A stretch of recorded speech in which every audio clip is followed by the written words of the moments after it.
Harimau melayat tak nak gol penalty. Apa benda ni weh?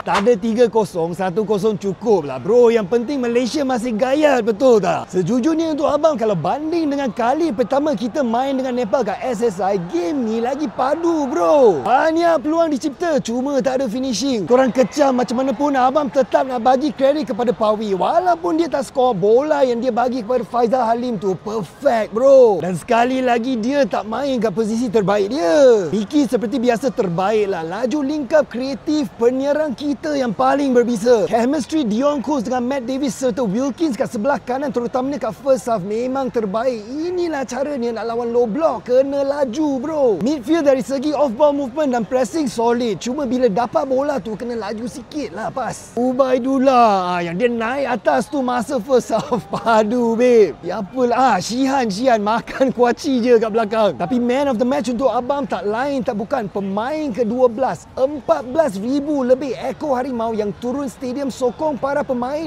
bila mereka paling memerlukannya. Respect.